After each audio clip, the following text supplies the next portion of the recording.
Magandang araw mga kaibigan. Bigyan natin ng reaction, opinion itong post ni Senator Mig Zubiri. Sabi lang niya, aray ko po. Tapos, crying emoji na nababahala siya. Bakit? Isinare niya ang post ng Philippine Star tungkol sa paglagapak ng ekonomiya sa ating bansa.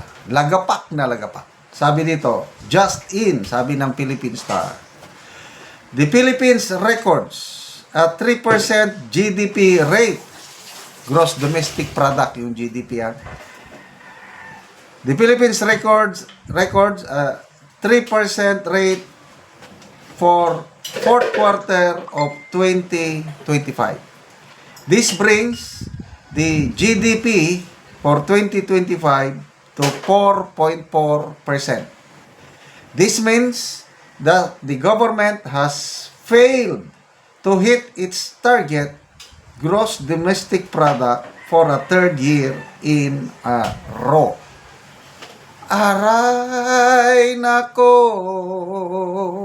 Ano ba yung kanta na yan? Bakit ganyan ang ginawa nyo? Wala, kantahan na lang natin. Ito si Senator Mig Zubiri. Para sa akin ano ito? Hindi siya nahahawakan sa liig.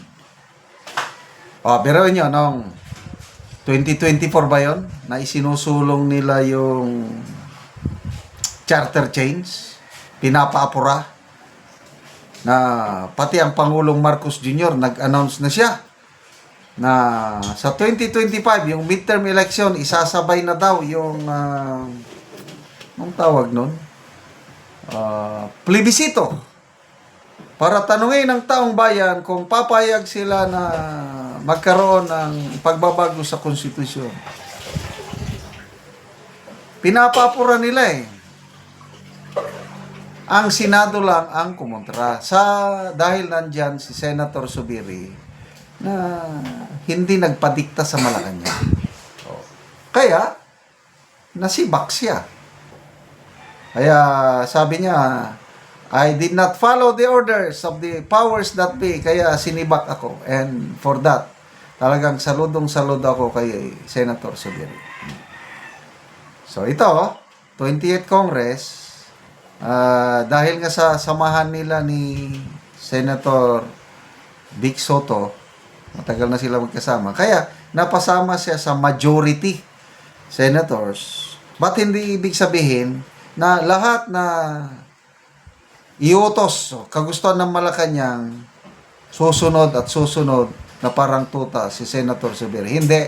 Ang tinitingnan ni Senator Zubiri kung ano ang nakakaganda sa taong bayan. Kaya nga yung impeachment laban kay BP Sara, sabi niya, no way. That's a very unpopular decision in Mindanao. Taga Mindanao ako. Hindi ako susuporta sa impeachment ni BP Sara. At least may isang boto na tayo sa majority black. Yung siyam na minority, sigurado na yon. Madadagdagan pa ng Zubiri. Panalo tayo sa impeachment na.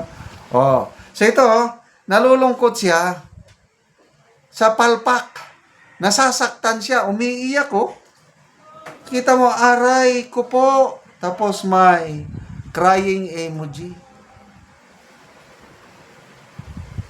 Nung i-announce yung GDP numbers o growth natin nung third quarter na biglang bumagsak ng 4%. Galing sa 5 point something, biglang bumagsak. Dahil sa korupsyon. Sinasabi nila, hindi. Lalo na itong si Ralph Recto.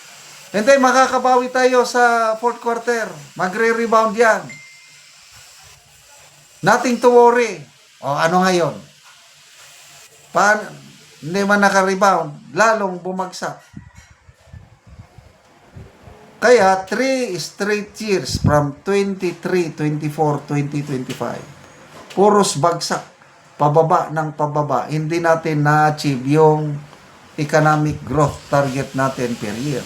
Ang economic growth na gusto ng gobyerno sana from 5.5 to 6.5%. Last year ata, 2024, parang 5.4. Bagsak pa rin. O ngayon, 4.4. Bagsak pa rin. So, salamat. Kasi ang nakita ko dito, yung malasakit ni Senator Zubiri sa mamamayang Pilipino nang dahil sa hindi magandang performance ng administrasyong ito. Cap Kingpin Kabisay, mga comments na ito. Senator Migs, kaluoy ba sa Pilipinas? Hangtod na sila diha. Kawawa daw ang Pilipinas habang sila ang nakaupo.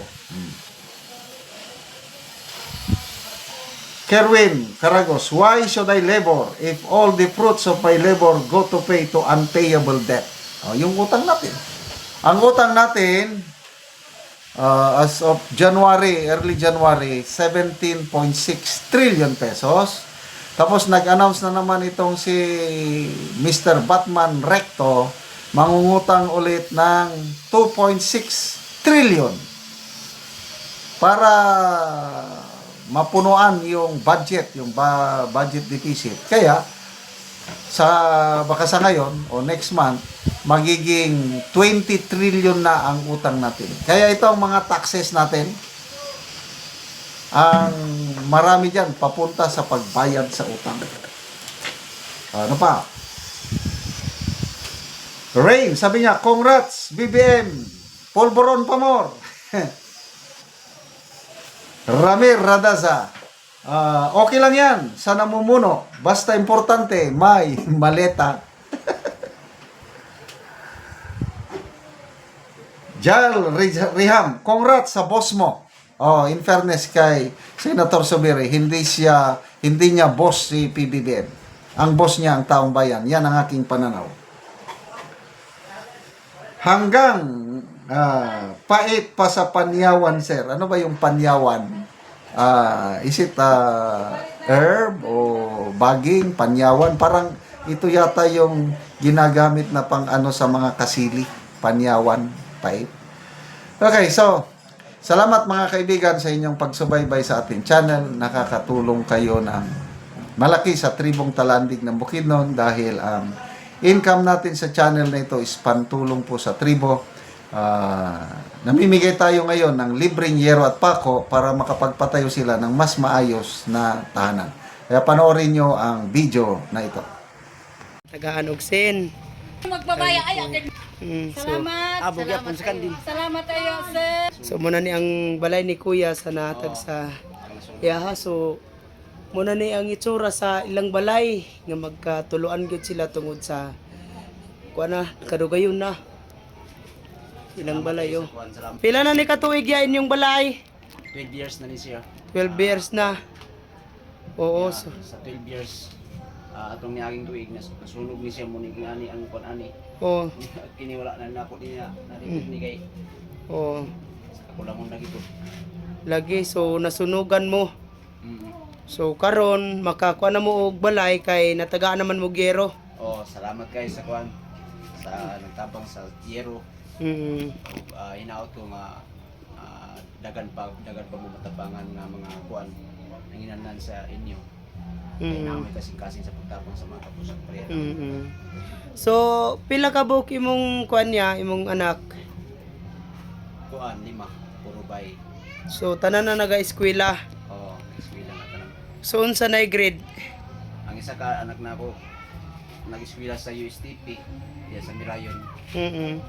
Dahil sa Pandayon, sa Buksok, sa Talakag. Duha ka college na ako. So Elementary o high school ang ban. oo, so kuan ra gyud biya ba ang imong pagpaningkamot? Unsa may imong trabaho ya? Panday ra ko niya ay ra pud ko maka-income na imo ko panday pud sa ako. Oo. So kuan gyud medyo lisod gyud ang kinabuhi. So nasunugan pa mo inani pang itsura sa inyong balay nga dako na kayog mga buslot. Oo, so salamat kayo ya. Sige, salamat. God bless. Oo. So So muna ni ang itsura sa balay ilang kuya nga nasunugan sila.